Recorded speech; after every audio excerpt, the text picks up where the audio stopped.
आप सभी का बहुत बहुत इस वेबिनार में स्वागत है।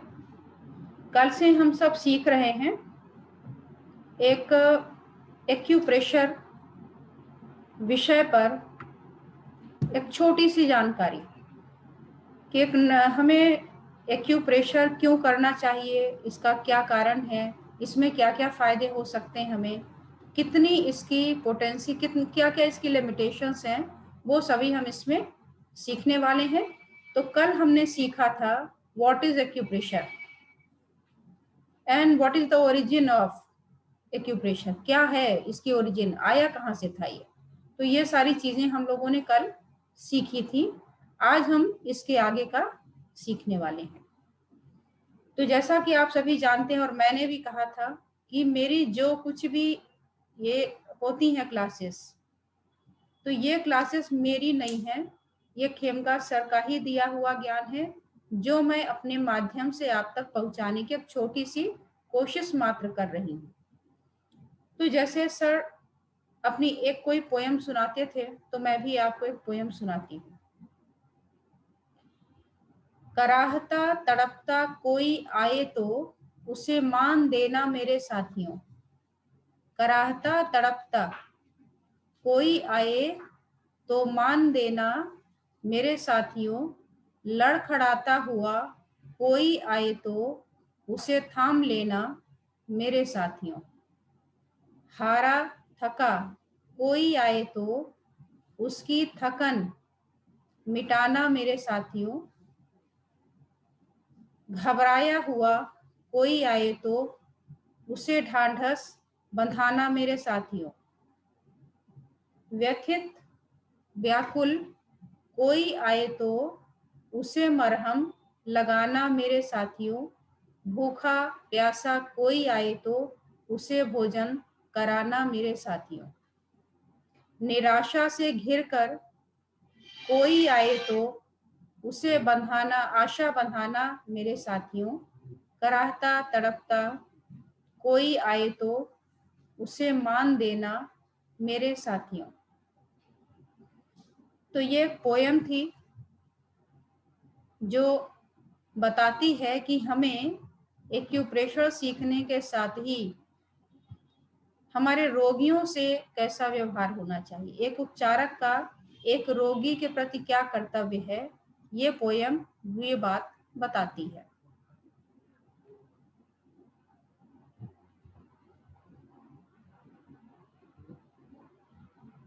आप लोगों से एक निवेदन है और हमारे जो साथी जुड़े हुए हैं कृपया ध्यान दें। कोई बच्चा है शायद, वो लगातार स्क्रीन पर कुछ कुछ चला रहा है जिसकी वजह वहां से ऑटोमेशन कर दोगे ना, ऑटोमेशन डिसेबल कर दोगे तो वहां से बंद हो जाएगा, फिर कोई नहीं कर पाएगा। डिसेबल एनोटेशन मोड केस में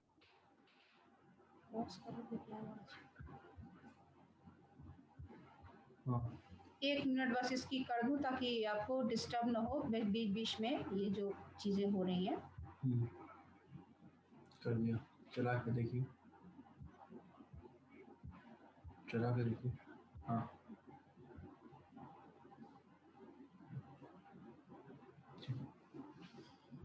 थैंक यू सो मच। कृपया जो भी कैंडिडेट हमारे साथ जुड़े हैं वो इस बात का अपनी तरफ से ये श्योर कर लें कि अगर कोई ऐसे बच्चा या कोई है तो उसको थोड़ा सा दूर रखें, क्योंकि आपकी वजह से बाकी लोगों को परेशानी हो सकती है। चलिए आइए आगे बढ़ते हैं। तो कल हम सब बात कर रहे थे कि ये जो आपका एक्यूप्रेशर है किन सिद्धांतों पर काम करता है, क्या है ये, कैसे इसमें चलाएंगे हम। तो इसी श्रृंखला में हम आज आपसे बात करने वाले हैं यिन और यांग की। ये यिन और यांग आखिर क्या है, इसको लेकर के लोगों में बहुत शंका सी होती है कि आखिर क्या चीज है, कहाँ यूज होगा, क्यों यूज होगा, कैसे इसको करना है, समझ नहीं पाते कभी कभी। तो आपको मैं बता दूं यिन और यांग कोई ऐसी बड़ी चीज नहीं है। यिन और यांग अगर है तो केवल एक सिंपल सा फोर्स है, जैसा कि आप जानते हैं सृष्टि का प्रत्येक चीज जो भी आपको दिख रही है वो दो में बटी हुई है। आप इसको कहें दिन और रात, आप इसको कहें सुबह शाम, आप इसको कह सकते हैं गर्मी और जाड़े के रूप में, आप बोल सकते हैं मोटा और पतला, काला सफेद। तो ऐसे ही हम, ये किस लिए बनाया गया है वो आप इसको समझ लीजिए। इसको इसलिए बनाया गया है ना कि कोई भी बीमारी शरीर के अगर किसी भाग पर आए तो आप उसको किस तरीके से समझ सकते हैं। और बाकी ये कोई ऐसी बड़ी चीज नहीं है, ये मात्र इतना ही है कि आप कोई बीमारी लेकर आए और आपको बताए कि ये बीमारी यहाँ है, तो आप तुरंत अंदाजा लगा ले कि हाँ ये क्या बोल रहा है, हम इसका कौन सा भाग इसको माने। तो अपने यहाँ जो अद्वैत, ये द्वैत का सिद्धांत है अर्धनारीश्वर का, वही आपका यिन और यांग है। तो यिन और यांग केवल एक एनर्जी के दो भाग भी नहीं कहे जाएंगे, बल्कि ये बस एक पोल मात्र है। तो यिन और यांग थ्योरी ये आपका चाइनीज एक्यूपंक्चर का एक इम्पॉर्टेंट थ्योरी है। यिन और यांग दो अपोजिट तो है लेकिन कॉम्प्लीमेंट्री फोर्सेस हैं। मतलब अगर आप एक को निकाल दें तो दूसरा नहीं रह सकता। जैसे अगर आपके पास रात ना हो तो दिन का कोई अस्तित्व ही नहीं, रात है तो दिन आप जानते हैं, नहीं तो आप जानते ही नहीं क्या होती है। तो ये दो फोर्सेस हैं कॉम्प्लीमेंट्री। चाइनीज एक्यूपंक्चर में इसी को बेसिस बनाते हैं ट्रीटमेंट का। ठीक है, कैसे बनाते हैं, क्या काम में आता है, इसके बारे में हम सब धीरे धीरे आगे सीखेंगे। नेक्स्ट स्लाइड में आप देख रहे हैं एक यिन और यांग का सिंबल है। ये बॉल जैसी है और इसमें हाफ पार्ट वाइट है और हाफ ब्लैक है। जो पार्ट वाइट है उसमें भी ब्लैक है और जो ब्लैक है उसमें भी छोटा सा वाइट दिया हुआ है। इसका मतलब कि कोई भी चीज कंप्लीट यिन या कंप्लीट यांग नहीं हो सकती। जैसा कि मैंने आपको अभी बताया कि ये जो दिन और रात है, रात के ही सापेक्ष में दिन है, उसी के कंपैरिजन में ही हम देखते हैं। अगर रात होती ही ना तो दिन का कोई अस्तित्व नहीं था, हमें समझ ही नहीं आता क्या है। तो यही यहाँ पर बताने का मतलब है कि कोई भी चीज कंप्लीट ना तो यिन है ना तो कंप्लीट यांग है। तो ये चाइना की बहुत ही स्पेसिफिक थ्योरी है जिसके आधार पर वो डिजीज को डायग्नोस करने का काम करते हैं। अब आइए देखिए, ये यिन और यांग की शुरुआत कहाँ से हुई है, आपके सृष्टि के प्रारंभ से। ये पिक्चर आपने बचपन से देखा होगा, अर्धनारीश्वर का ये रूप जो बताता है कि आधे में शिव और आधे में शक्ति का निवास है। ये भी यही बताता है कि यानी हर पुरुष में नारी का अस्तित्व और हर नारी में पुरुष का अस्तित्व। ये केवल शिव मात्र की चीज नहीं है, हम में भी और आप में भी ये शक्तियां होती हैं। और अभी देख रहे हैं कि आजकल शक्तियों की उपासना का टाइम है। अब ऐसा तो नहीं है कि जो फीमेल्स है वो केवल ज्यादा पूजा करेंगे, मेल नहीं करेंगे क्योंकि वो उनका पार्ट नहीं है, या उनको शक्ति की जरूरत है तो वो पूजा करेंगे और फीमेल नहीं करेंगे, ऐसा तो नहीं है। तो इनके पीछे क्या है, तो हर एक व्यक्ति में ये दोनों गुण पाए जाते हैं। हर फीमेल में मेल के गुण पाए जाते हैं, हर मेल में फीमेल के गुण पाए जाते हैं। और ऐसा वेस्टर्न मेडिसिन भी मानती है। इवन ये बाहरी चीज नहीं, मैं बता रही हूँ। यानी कोई स्त्री का जो कर्तव्य है, यानी उसकी जो ड्यूटी है, उसके जो करेक्टरिस्टिक फीचर्स हैं वो क्या है, कोमलता है। और अगर मेल की तुलना में देखें तो, और मेल को ऐसा बोला जाता है कि उसके कंपैरिजन में थोड़ा सा उनका जो बिहेवियर है वो थोड़ा सा टफ है, हार्ड है। वर्किंग में भी ऐसे ही है, हार्ड एंड सॉफ्ट। लेकिन हर जगह तो ऐसा नहीं है। कहीं कहीं आपको मेल बहुत ही सॉफ्ट स्पोकन मिल जाएंगे और फीमेल बड़े लाउड वाली और इस तरीके की मिल जाएंगी। कभी कभी आवाज से आपको कंफ्यूजन हो जाएगा ये मेल है फीमेल है, अगर आप उसको देखें नहीं तो। और अगर हम अंदर की बात करिए, ऐसा क्यों हो जाता है कि हमारी मतलब मेल की आवाज फीमेल जैसी, फीमेल की मेल जैसी क्यों हो जाती है? या उसका स्वभाव, कुछ लोग बोलते हैं देखो ये तो इसके तो कैरेक्टर बिल्कुल फीमेल जैसे हैं, या किसी फीमेल बोलते हैं इसके तो सारे अंदाज मेल वाले हैं। तो ऐसा क्यों करते हैं, क्या है ये? तो ये है आपका मेल और फीमेल का चक्कर। अंदर हार्मोन होते हैं टेस्टोस्टेरोन और आपने एस्ट्रोजन प्रोजेस्टेरोन पढ़ा होगा, ये दोनों ही शरीर में बराबर मौजूद होते हैं, केवल मात्रा का फर्क होता है। यानी ये बात केवल हवा में नहीं है कि हर मेल में फीमेल है, फीमेल में मेल है, ये साइंटिफिकली प्रूवन है। और जब कभी आपने देखा होगा कि फीमेल में नॉर्मली दाढ़ी और मूंछ नहीं उगनी चाहिए, लेकिन कभी कभी ऐसे भी आपको पेशेंट मिले होंगे, आपने आस पड़ोस में देखा होगा कि कुछ महिलाएं ऐसी भी आती हैं जिनके दाढ़ी के बाल और मूंछ के बाल होते हैं, उन्हें बार बार उसको साफ कराना पड़ता है। ये क्या है? उनका मेल हार्मोन डोमिनेट कर गया। और वहीं अगर मेल में फीमेल हार्मोन डोमिनेट कर जाते हैं तो उनकी आवाज पतली हो जाती है और उनका जो बॉडी का स्ट्रक्चर है बिल्कुल फीमेल जैसा होने लगता है। अब कितनी मात्रा में ये इंक्रीज हो रहा है, डिक्रीज हो रहा है, उस आधार पे सिम्टम कम और ज्यादा होते हैं।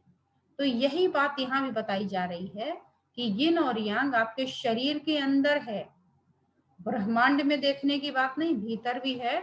और यही कारण है कि हम डिजीज वगैरह को देखने के लिए इस थ्योरी को पूरी तरीके से फॉलो करते हैं। Come to the next slide now. अब इस यिन यांग को अपने बॉडी में हम कैसे समझते हैं? तो अगर आप ऐसी पोजीशन में खड़े हों, अच्छा ये पोजीशन क्यों हमने अडॉप्ट की है? क्योंकि पहले हम, क्योंकि यिन यांग थ्योरी या अर्धनारीश्वर बहुत पुराना है, आज का तो नहीं है, उस टाइम का है जब हम अपने हाथ और पैरों की सहायता से चलते थे, चौपाए थे। बंदर मत बोलिएगा, ठीक है? क्योंकि बंदर का विकास होकर के मनुष्य नहीं बनता, मनुष्य का अलग थ्योरी है, इसलिए मैं बोल रही हूँ। अगर आप पीछे पूर्वज में जाते जाएंगे तो ये बात और है कि हाँ पूंछ भी थी, सब कुछ था, ये सारी भी मैंने वीडियोस बना के रखी है, प्रूफ के साथ मैं बोलती हूँ जब भी कुछ बोलती हूँ तो। और अगर प्रूफ नहीं होता है तो मैं कोई भी एक वर्ड ऐसा नहीं बोलती। तो ये सारा भी जो कॉन्सेप्ट ऑफ एनर्जी और ये वो है उसमें सारा मिल जाता है। हाँ, एक चीज कुछ लोगों ने कल बोला कि मुझे आपके वीडियो का वो लिंक नहीं दिख रहा है वहां पर, तो हमारे बाकी मेंबर्स से निवेदन है कि अगर उन्हें मिले तो वो उसको लिंक तक पहुंचाने का समाधान बता देंगे ताकि वो पहुंच जाए। तो ये उस समय की बातें हैं जब हम पैर और हाथ दोनों का यूज करते थे। अब जब सूर्य की रोशनी पड़ती थी तो क्या होता था कि जो धूप है जिस पार्ट पर पड़ रही है वो पार्ट आपका डार्क हो गया इन comparison of hidden part of the body. जो पार्ट छुपा रहा वो तो यिन रहा, वो तो लाइट कलर्ड रहा, और जो बाहर का था वो डार्क था। अब डार्क है तो थोड़ा सा हार्ड भी होगा इन comparison of other parts of the body which is hidden. तो इनको इन्होंने कह दिया कि जो एक्सपोज्ड पार्ट है, बाहर का जो दिख रहा है, आपको स्क्रीन पर दिख रहा होगा, तो ये जो बाहर का ओपन पार्ट दिख रहा है जहां पर सूर्य की रोशनी पड़ती है, सनलाइट, वो पार्ट कहलाता है यांग। और इन कंपैरिजन ऑफ दिस, जिस पार्ट में हमारे सनलाइट नहीं पहुंचती है वो पार्ट लाइट होता है, सॉफ्ट होता है। आज हम खड़े हो चुके हैं, अपने दो पैरों पर चलते हैं, हाथों का सहारा नहीं लेते हैं, फिर भी अगर आप देखेंगे आर्म्स को फैला करके या अपनी हथेली देखें तो back part of the hand, front वाले पोर्शन से आप देखें डार्क होता है आज भी। और चाहे जितना ही डार्क कॉम्प्लेक्शन का हो, चाहे कितना ही फेयर कॉम्प्लेक्शन वाला व्यक्ति हो, यह डिफरेंस उनमें भी विजिबल होगा। इसी तरीके से आप पूरी बॉडी में देख सकते हैं तो क्लियरली आपको यिन और यांग पार्ट आपको दिख जाता है। यहाँ पर भी आप देखें चित्र में भी दिखाया गया है yang part of hand and yin part of hand. इसी तरीके से आपका यिन पार्ट ऑफ सोल या फुट, और ये है आपका ऊपर डोर्सम ऑफ फुट, यानी ऊपर का जो हिस्सा होता है वो। तो ये है आपका यिन और यांग। यानी अगर कोई पेशेंट आए और बोले कि हमें ये प्रॉब्लम है, तो आप पूछते हैं किस पार्ट में है, उसने बोल दिया कि आर्म्स में है। अब आर्म्स में आपको समझ नहीं आएगा ना कि कहाँ पर है, या पॉइंट अगर आप बुक में ढूंढ रहे हैं तो लिखा हुआ है यांग पार्ट का पॉइंट है कि यिन का है, किस पार्ट का है। तो इसलिए उस जगह तक करेक्ट पहुंचने के लिए हमें यिन यांग थ्योरी की आवश्यकता होती है। नेक्स्ट, ये आपका यिन और यांग सरफेस है। सबसे पहले हम आते हैं पिक्चर नंबर 3 पर जो लास्ट में है। इसमें आप देखें डायफ्राम के लेवल से एक प्लेट लगी हुई है हॉरिजॉन्टल प्लेन। तो बिलो डायफ्राम का जो एरिया है वो आता है यिन, और जो भाग दिख रहा है एक्सपोज्ड है, पहले भी मैंने बताया था, अगर मैं नहीं भी बताऊं तो भी आप इसको समझ जाएंगे कि जो पार्ट दिख रहा है, अभी मैं आपके सामने स्क्रीन पर बैठी हूँ तो आप मेरा जो पार्ट देख पा रहे हैं वो क्या है, वो यांग है। बाकी पार्ट टेबल के वजह से हिडन है, तो यिन हो गया। इसी तरीके से अगर हम लेफ्ट और राइट के कंपैरिजन में देखते हैं, जिसको सजाइटल प्लेन बोलते हैं या लेफ्ट राइट डिस्ट्रीब्यूशन कह सकते हैं, अगर हम इस प्लेन की बात करें तो right part of the body is yin in comparison of yang. अब आप बोलेंगे कि बॉडी पार्ट तो दोनों एक जैसे हैं, फिर हमने कैसे डिफरेंस किया, why we differentiate between these two parts of body, and how can you say yes, right is yin, yang is left is yang?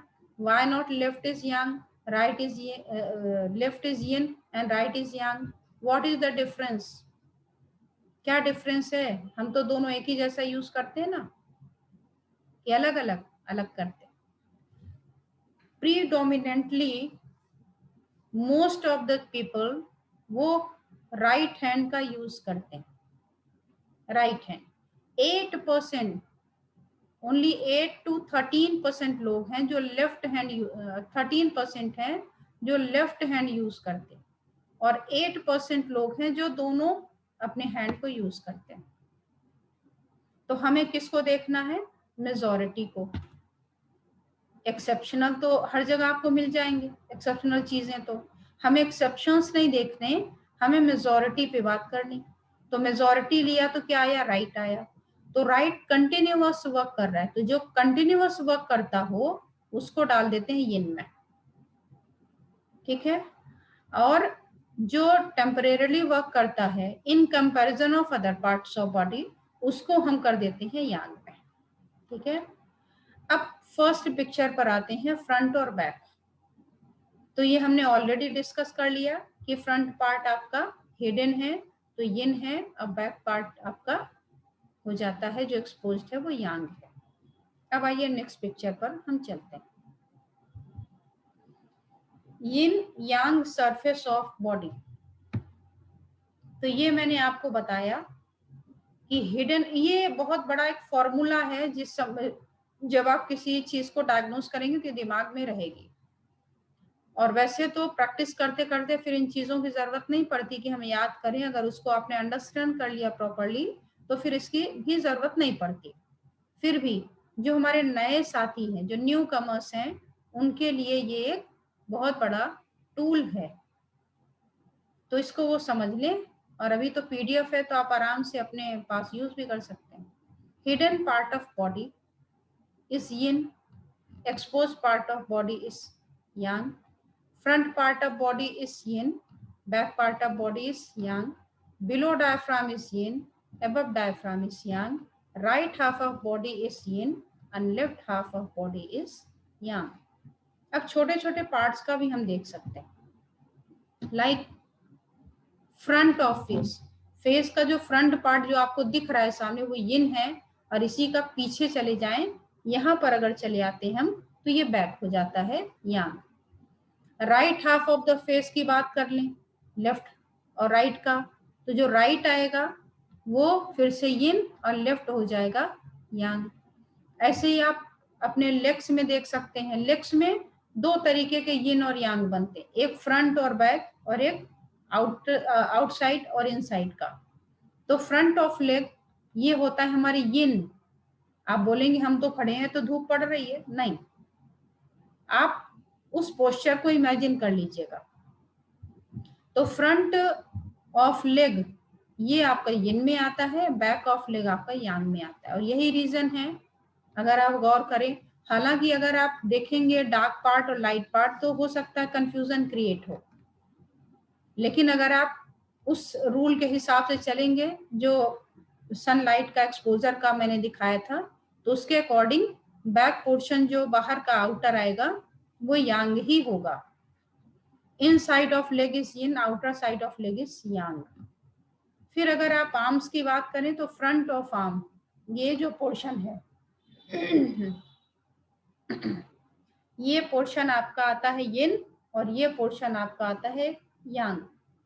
अगर इनसाइड और आउटसाइड की बात करें तो ये आपका टुवर्ड्स स्मॉल फिंगर ये आता है आपका इनसाइड यानी यिन, और टुवर्ड्स द थंब ये जो आपका आता है आउटर साइड ऑफ आर्म्स ये यांग में आता है। तो ये कुछ क्राइटेरिया हैं जिसे हमें समझना चाहिए, और जब ट्रीटमेंट के टाइम पेशेंट आएगा और बताएगा तो आपको मेरिडियन खोजने में आसानी होगी, आपको पॉइंट के सिलेक्शन में सुविधा होगी। ये केवल क्लासिफिकेशन नहीं है कि आपने केवल ये क्लासिफिकेशन सीखा है, इसी के सहारे आप बहुत आगे तक जा सकते हैं। अब इसमें और आगे आइए, एट्रीब्यूट्स क्या हैं? Dark is yin, light is yang. Moon night dark है ना, तो yin, and sun means day time is yang. Female and male, female is considered as a yin and male is considered as a yang. यहाँ पर confusion create हो सकता है आपको कि फीमेल को यिन में क्यों रखा गया, तो मैंने पहले ही कह दिया कि इन कंपैरिजन ऑफ मेल, मेजॉरिटी की बात कर रही हूँ, लेकिन अगर और ये किताबें कब लिखी गई हैं? बहुत पुराने टाइम में, जिस समय फीमेल का जो एरिया था वर्क का वो बहुत ही ज्यादा रेस्ट्रिक्टेड था, यानी इनसाइड घर के अंदर का काम फीमेल और बाहर का काम मेल करते थे। यानी घर में खाना बनाने से लेकर के झाड़ू पोछे तक का ये पूरा काम घर के अंदर का वो करती थी फीमेल्स, और खेती बाड़ी का काम करना या रोजगार करना या लकड़ियां काटना, फल फूल तोड़ करके ले आना, या जो भी ये चीजें होती थे वो मेल करते थे। ठीक है, तो उसके हिसाब से बना था यिन और यांग। आज मेल और फीमेल दोनों ही वर्किंग है, और वर्किंग ही नहीं है, कहीं कहीं अपोजिट भी मिलता है कि फीमेल जॉब पर हैं तो मेल सेक्रीफाइस करता है और घर में अपना हाउस होल्ड जो भी उसके होते हैं काम वो करता है। तो ये हर जगह बदलता भी रहेगा, हार्ड एंड फास्ट रूल नहीं है, ये एक नियम बताया गया इसलिए मैंने बता दिया। यहाँ पर मेल और फीमेल में आपको डिजीज में कहाँ काम में आएगा वहां आपको एक बार बताऊंगी, इसलिए मोटा मोटा ये बहस का विषय नहीं होना चाहिए कि नहीं फीमेल तो यांग होती हैं। हो सकता है, बहुत सारी ऐसी फीमेल्स हैं जो मेल से कई गुना ज्यादा काम करते हैं, और कई मेल ऐसे हैं जो फीमेल जैसा बिल्कुल भी काम न करने वाले टेंडेंसी के होते हैं। तो उसकी बहस का विषय यहाँ नहीं है, हम सब तो एक थ्योरी पढ़ रहे हैं जो हमें बताई गई है। शेड एंड ब्राइटनेस, जो छाया वाली चीजें हैं वो होती यिन, और ब्राइटनेस उजाले वाली यांग। फिर रेस्ट आपका यिन और एक्टिविटी आपका यांग। आप सोच रहे होंगे ये सारी चीजें पढ़ के मेरे से क्या होना है, बहुत बहुत बड़ी चीजें, इसलिए मैं बोल रही हूँ एक एक लाइन एक एक शब्द का महत्व होता है, इसको मिस अगर किया तो आगे आप बहुत पछताने वाले हैं। अब आपको इसका एक एग्जांपल मैं यहाँ बता ही देती हूँ कि रेस्ट है यिन और एक्टिविटी है यांग।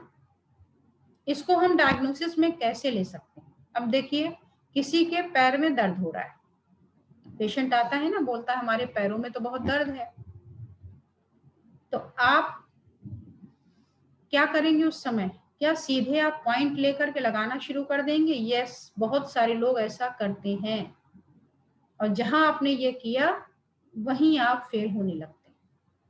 हमें इसको डीप लेवल पर ले जाकर के सोचना है, इसको चालू वाला सिस्टम मत बनाइए। अब देखिए, अगर कोई पेशेंट आपसे आकर के बोलता है कि हमारे पैर में दर्द हो रहा है, तो आपका ये कर्तव्य है कि आप उससे नेक्स्ट क्वेश्चन पूछ लें। क्या पूछेंगे? ये पैर में दर्द आपको कैसे होता है, कब होता है? कैसे का मतलब किस कंडीशन में होता है? किस कंडीशन का मतलब चलने पर होता है या बैठ जाने पर? तो चलना यानी मूवमेंट, एक्टिविटी इज यांग। हमारे जेब में 10 रुपए थे और जब पड़े हुए थे जेब में, तब तो कम नहीं हुए। जब हम जा करके उससे कोई चीज परचेज कर लेते हैं, फिर वो खर्च हो जाते हैं, फिर हम दुखी सुखी हो जाते, पेन में आ जाते हैं। Likewise, if you are suffering from leg pain when during walking, means your yang is deficient here. yang कम हो गया। जैसे रुपया खर्च किया ना आपने, वैसे आपके पास यिन और यांग एनर्जी थी, यांग कम थी ऑलरेडी, और जब आप चले तो और खर्च हो गई। आपके पास पॉकेट मनी थी ही 10 रुपीज, वो भी आपने जाके परचेस कर लिया।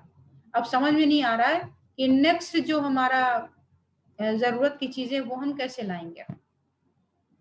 तो ऐसे ही अगर आपको एक्टिविटी के टाइम पर पेन आपका बढ़ जाता है, तो इसका मतलब है कि यांग आपकी कमजोर है। You will have to tonify और स्टिमुलेट योर यांग। कहाँ की यांग, कौन सी यांग, वो धीरे धीरे धीरे धीरे धीरे हम सब समझेंगे। और रेस्ट, कुछ पेशेंट ऐसे मिलेंगे कि बहुत तकलीफ हो रही है, अजीब सी तकलीफ हो रही थी, तबीयत खराब लग रही थी, और जब हम चलने लगे, एक्टिविटी में आ जाते हैं, तब नहीं समझ में आता। जब खाली होते हैं तो ऐसा होता है। तो वहां क्या है, यिन। यांग ओके है, यिन आपका वीक है, इसलिए यिन में आते समय ही उसको परेशानी होने लगती है। तो ये आपके डायग्नोसिस में इस तरीके से काम में आता है। इसी तरीके से आपका अर्थ है वो यिन है, हिडन है, अंदर है। हेवन, खुला आसमान पूरा ऊपर है, तो यांग है। इसकी भी डायग्नोसिस में जरूरत पड़ती है। राइट और लेफ्ट मैंने ऑलरेडी आपको बता दिया, right is yin, left is Yang. Matter and energy, matter means ऐसी चीज जो विजिबल है, कोई चीज है आपके पास। यिन, यांग है ही नहीं, बिल्कुल विपराइज हो गया, उड़ के खत्म हो गया, एनर्जी में चेंज हो गया। तो एनर्जी और मैटर को अगर कंपेयर करें तो matter is yin whereas energy is yang. And if you talk about contraction and dispersion, so contraction is considered as a yin whereas dispersion is considered as a yang, यानी सिकुड़ना और फैलना। अब इसका भी मैं बताती हूँ, हर चीज के एग्जांपल्स हैं। कॉन्ट्रैक्शन माने सिकुड़ना।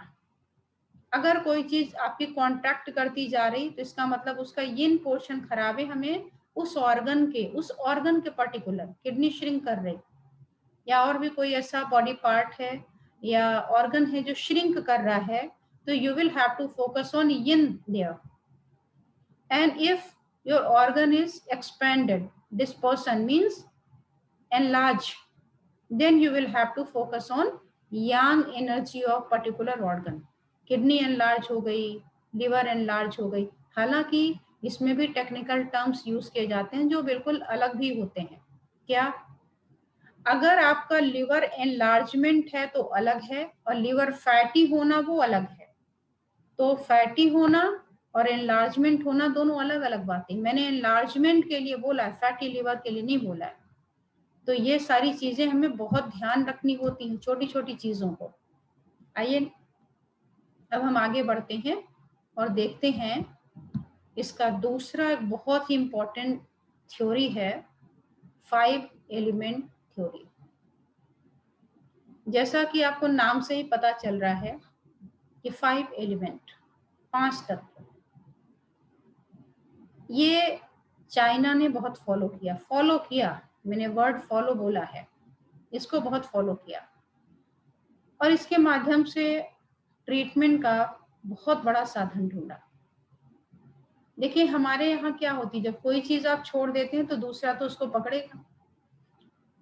आज अगर आप नेट पर सर्च करें इंडिया में कि एक्यूप्रेशर पर कितना काम हुआ तो बहुत कम संख्या में मिलेगा, और अगर आप इसके लिटरेचर ढूंढने बैठेंगे तो ये लिटरेचर आपको मिलेगा सबसे ज्यादा फॉरेन कंट्रीज में। किसकी वजह से? Who is responsible for all things? We are responsible. तो ये 5 एलिमेंट थ्योरी भी हमारी अपनी खुद की भारत देश की देन है। और आपने एक चौपाई रामचरितमानस की जरूर पढ़ी होगी। अभी इन दिनों मैंने लॉकडाउन के दौरान सोचा कि शायद लॉकडाउन जैसा गोल्डन पीरियड मुझे लाइफ में शायद दोबारा ना मिले, तो क्या किया जाए इसका। एक्यूप्रेशर की स्टडी तो रेगुलर होगी ही होगी, साथ में कुछ एक्यूप्रेशर से ही संबंधित और अलग जानकारी जुटानी चाहिए। देन आई स्टार्टेड कि रामचरितमानस पढ़ते हैं, गीता पढ़ लेते हैं, बाकी चीजें पढ़ते हैं। तो रामचरितमानस में अगर आप देखें तो तुलसीदास जी ने लिखा है कि क्षिति जल पावक गगन समीरा पंच रचित अति अधम शरीरा, कि ये हमारा शरीर पंच तत्व से निर्मित है। और यही बात आपके वैशेषिक दर्शन जो है उसमें भी बताई गई है, यही बात आपके योगराज उपनिषद में भी बताई गई है, यही बात आपके योग तत्व उपनिषद में भी बताई गई है, और आयुर्वेद के ग्रंथों में तो मिलती ही है। तो ये भी हमारा कॉन्सेप्ट क्लियर है पूरी तरीके से कि ये 5 एलिमेंट थ्योरी हमारे शरीर का एक बहुत ही महत्वपूर्ण हिस्सा है, बल्कि हम बने ही उसके हैं। ये हमारे बॉडी का एक पार्ट है। कहा गया यत ब्रह्मांडे तत् पिंडे, जो ब्रह्मांड में है कॉस्मोस में वो हमारे में है। ये किस में लिखा है? वैशेषिक दर्शन में मिलता है। यत ब्रह्मांडे तत् पिंडे, कि जो वहां है वो यहाँ क्या क्या है। तो ब्रह्मांड में तो आपके मिलते हैं सूर्य, तारे, ग्रह, नक्षत्र। तो क्या हमारे शरीर में भी होते हैं क्या? यस होते हैं। पेड़ पौधे, इसमें तो पेड़ पौधे भी पिक्चर में दिख रहा है। पेड़ पौधे भी क्या होते हैं क्या हमारे शरीर में? यस। क्या पहाड़, नदियां, पर्वत और ये सब भी होता है? वुड, लकड़ी, पेड़ पौधे, ये हो गया। पत्थर, मेटल, ये सब भी होता है क्या? यस। आपको आश्चर्य हो रहा होगा कि मैं आज बोल क्या रही हूँ, लेकिन मैंने कहा है कि बगैर प्रूफ के मैं एक शब्द नहीं बोलती। अगर आप हठ योग की एक पुस्तक सिद्ध सिद्धांत पद्धति पढ़ें, पता है किसने लिखी है? सिद्ध सिद्धांत पद्धति के असली जो लेखक हैं वो साक्षात शिव जी हैं, और उन्होंने ये पुस्तक लिखी है।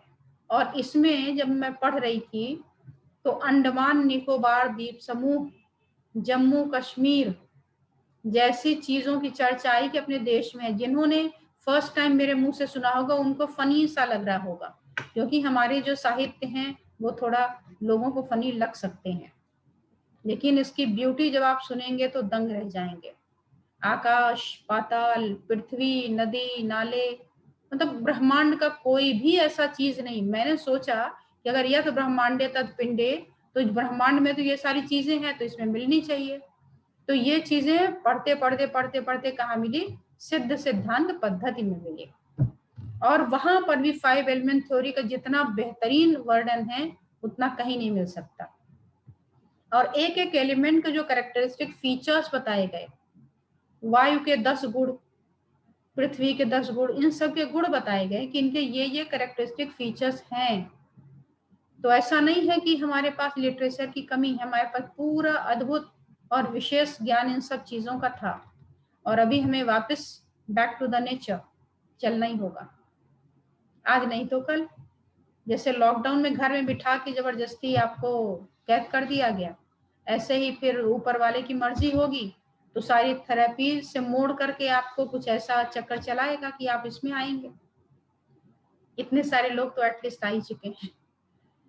तो जो ब्रह्मांड में है वो यहाँ है, तो हम क्या करें, इसका सवाल तो यही है। तो देखिए, अगर कोई चीज आप घर में किचन में कोई चीज बनाते हैं, मान लीजिए आप चपाती बनाने जा रहे हैं, आपने आटा ले लिया और पानी ले लिया, उसी का खेल है पूरा। उसी से आप रोटी बना सकते हैं, उसी से आप हलवा बना सकते हैं, और उसी से आप पूरी पराठा जैसी बहुत सारी मतलब थाउजेंड्स वैरायटी बना सकते हैं। अब उसी आटे और पानी के कॉम्बिनेशन से आपने हलवा बनाया और उसी आटे और पानी के कॉम्बिनेशन से आपकी रोटी बन गई, तो क्या अंतर था दोनों में, क्या डिफरेंस था? हलवे में आपने क्या किया, वाटर की जो क्वांटिटी है वो बढ़ा दिया और आटे में इन कंपैरिजन ऑफ दैट उसको कम कर दिया। तो एक में ज्यादा हो गया, एक में कम हो गया, तो उसका रूप बदल गया, वो लिक्विफाई हो गया, है ना। ऐसे ही हमारी बॉडी में जो 5 एलिमेंट हैं, ये भी अगर बैलेंस है तो ठीक है, अगर एकदम ज्यादा हो गए या कम हो गए तो शरीर बीमार हो जाता है, आपकी इजीनेस डिस्टर्ब हो जाती है। इसीलिए तो सुश्रुत ने अपने चैप्टर 15 के 10वें सूत्र में लिखा है, 10वें श्लोक में लिखा है, समदोषः सम अग्नि, मतलब ये सब समान होना चाहिए। सम दोष सम अग्नि सम धातु मल क्रिया, कि अगर आप ये सारी धातुएं नॉर्मल, सारी अग्नियां भी 13 प्रकार की, 7 धातुओं की, 5 आपके हो गए 5 एलिमेंट वाली और 1 जठराग्नि, और धातुओं की अलग से चर्चा भी हुई। तो कहा ये सारे अगर ठीक है, मल क्रिया सुचारू है, जो चीजें जैसे जैसे निकलनी चाहिए अगर वो नॉर्मल है, इफ यू फील यस, तब फिर आप ये समझ सकते हैं कि हाँ हमारा ये जो पोर्शन है वो ठीक है। अगर इनमें गड़बड़ हुआ, कहते हैं, और जब आप प्रसन्न होते हैं, है ना, जब आप डिप्रेस होते हैं, वो भी इन्हीं का परिणाम है। तो कहा गया कि सम दोषः सम अग्नि सम धातु मल क्रिया प्रसन्न प्रसन्न आत्मा इंद्रिय मन स्वस्थ, ये कब इति अभिधीयते, अगर ये सब कुछ स्वस्थ है तो मानिए ये सब, अगर आप प्रसन्न हैं इन सब के नॉर्मल होने से तो आप स्वस्थ हैं। उसी को बाद में फिर 4th डायमेंशंस में जाके बदल दिया गया। तो अगर आपके शरीर में, बाहर ब्रह्मांड की बात कर लें, पानी बढ़ जाए तो क्या होगा, बाढ़ आ जाएगी, फ्लड आ जाएगा। अभी आप महाराष्ट्र में और हैदराबाद जैसी जगहों पे आप सुन रहे होंगे। तो पानी तो आपका जीवन है, बोलते हैं ना जल ही जीवन है। तो अगर ये जीवन है तो वहां तो जीवन खतरे में है, डेंजर जोन में है ना सब। तो क्या हुआ, ज्यादा हो गया। तो एक्सेस या deficiency both are dangerous for our health and cosmos also. कि जब ज्यादा हो गया तो फ्लड हो गया, और फिर वाटर हम बिल्कुल जीरो कर दिए तो क्या होगा, वाटर लेवल, फिर आपकी लाइफ डेंजर जोन में आ जाएगी। तो किसी भी चीज का ज्यादा और कम दोनों ही खराब है। अब आपके बॉडी में अगर फ्लड आ जाए तो क्या होगा, आप बोलेंगे flood in our body, how can it is possible? Yes, flood आता है जब आपके 2 रीजन होते हैं। अगर आपने वाटर इनटेक टू मच कर लिया, या आपके ऑर्गन उनको प्रॉपर एक्सक्रीट नहीं कर पाए, तो क्या होगा। ये जो हैदराबाद या मुंबई जैसे शहरों में फ्लड हो रहा है, उसके क्या रीजंस हैं। एक तो है कि बहुत ज्यादा बारिश होना, चलिए ठीक है। दूसरा, अगर प्रॉपर ड्रेनेज हो तो वो सारी चीजें जाके ड्रेन हो सकती हैं और इतनी परेशानी नहीं होगी जितनी हो रही है। समझ रहे हैं मेरी बात? तो ऐसे ही या तो हमने वाटर इनटेक कर लिया ज्यादा, पानी ज्यादा लिया, या फिर हमारा drainage system which is kidney is meant for drainage. If your kidney is not working properly, which is responsible for water metabolism, water regulation, then you become सिक, बीमार हो गए। क्या बीमारी हुई? इट कॉजेज स्वेलिंग और यू कैन से ओबेसिटी। तो आप बोलेंगे क्या हर ओबेसिटी वाटर का है? नो, ओबेसिटी इज ऑफ 3, 4, 5 जितना भी कह लें ना उतने टाइप्स के होते, इसलिए इसको हम बांध के नहीं रख सकते, but it is one of them. Water intake ज्यादा या अंदर कहीं भर गया, दोनों की कंडीशन में हमारा या तो शरीर में जगह जगह सूजन आएगी, स्वेलिंग आएगी, और या तो फिर आपके बॉडी में चर्बी चढ़ जाएगी, वजन बढ़ेगा। तो ये दोनों ही चीजें वाटर के इम्बैलेंस से होती हैं।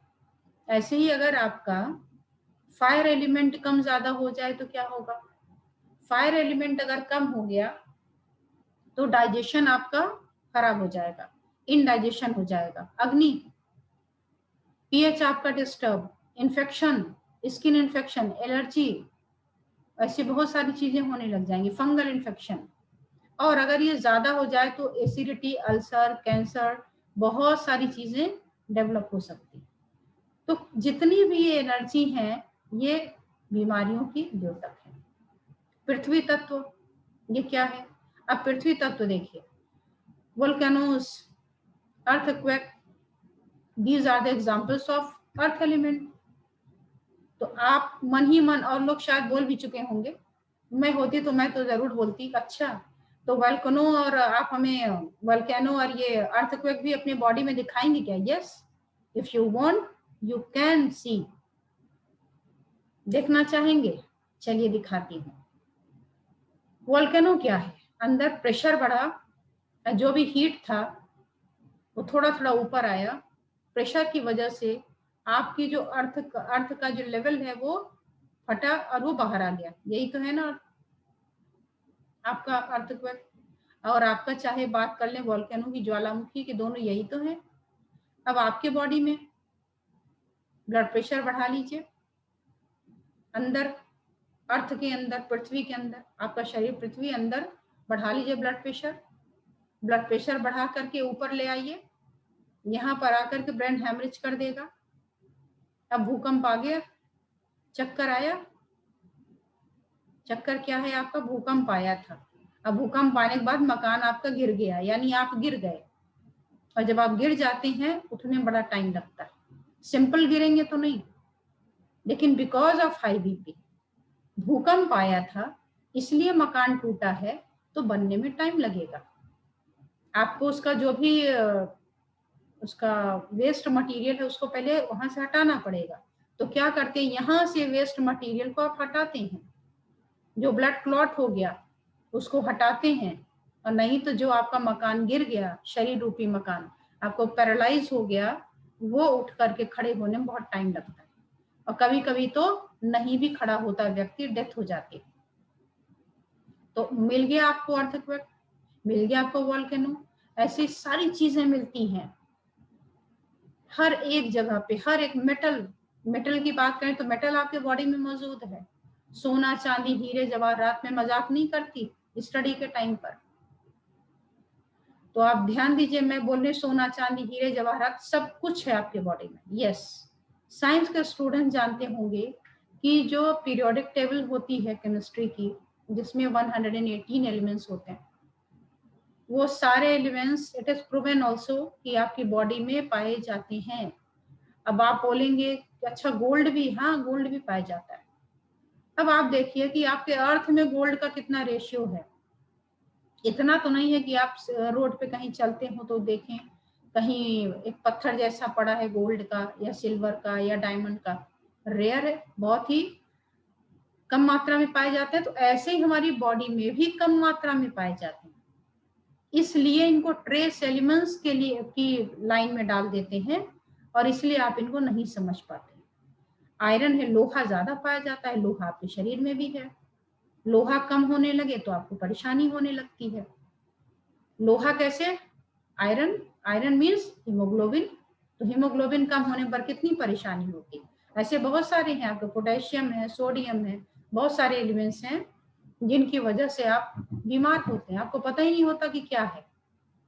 और जब आप इलेक्ट्रोलाइट्स यानी इलेक्ट्रॉल वगैरह ले लेते हैं या फ्रूट्स वगैरह का इंटेक बढ़ा दिया घटा दिया, तो वो मिनरल्स आपको मिल जाते हैं और आप फिर से हेल्दी हो जाते हैं। तो ये सारा आपका जो गेम है ना, वो 5 एलिमेंट पर ही है। आप सुबह से शाम तक इसी 5 एलिमेंट के इन्फ्लुएंस में ही रहते हैं, उठते हैं, बैठते हैं, जो भी करते हैं वो इन्हीं से होता है। अच्छा, हमारा शेड्यूल जो टाइम ब्रेक का था वो हो चला है, तो हम 5 मिनट का एक शॉर्ट ब्रेक लेंगे और शॉर्ट ब्रेक के बाद फिर मिलते हैं और इसके आगे की जर्नी स्टार्ट करेंगे। Thank you so much.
हम सब देख रहे थे 5 एलिमेंट थ्योरी के बारे में।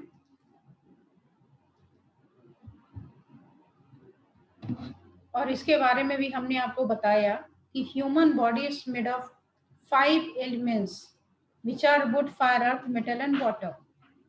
इन्हीं में से जब भी कोई कम या ज्यादा हो जाता है, when any of these 5 elements are imbalanced in the body, that is either the element increases or decreases in the body, the person gets sick and starts feeling discomfort. तो इसको फिर ठीक आप कैसे करेंगे? इसका भी वही ट्रीटमेंट है। If the imbalanced element is balanced in the body, the disease can be controlled or you can say cured. इतना ही फंडामेंटल है, लेकिन इसी को हमें समझने के लिए बहुत अच्छे से ध्यान लगा करके सीखना होगा। और जितने भी क्वेरीज आए आप उसकी चिंता मत करिएगा, जितने क्वेरी आएंगे उतनी मैं प्रसन्न होंगी।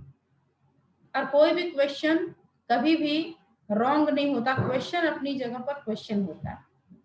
आपको मैं एक छोटी सी घटना बताती हूँ। जब मैंने इस संस्थान को ज्वाइन किया था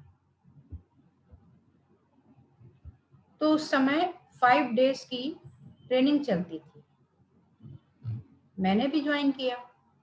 उसके बाद उस समय जो प्रैक्टिकल था वो होता था डेली का डेली, साथ में प्रैक्टिकल नहीं होता था जैसे अभी हो रहा है।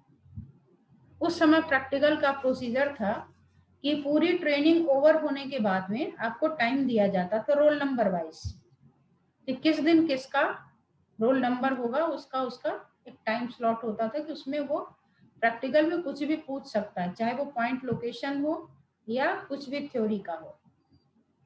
तो उसके अकॉर्डिंग मेरा भी एक टाइम बनाया गया था और एवरी संडे होता था। तो मेरे पास में अच्छी खासी एक कॉपी बन गई थी जिसमें हमारे पास क्वेरीज थे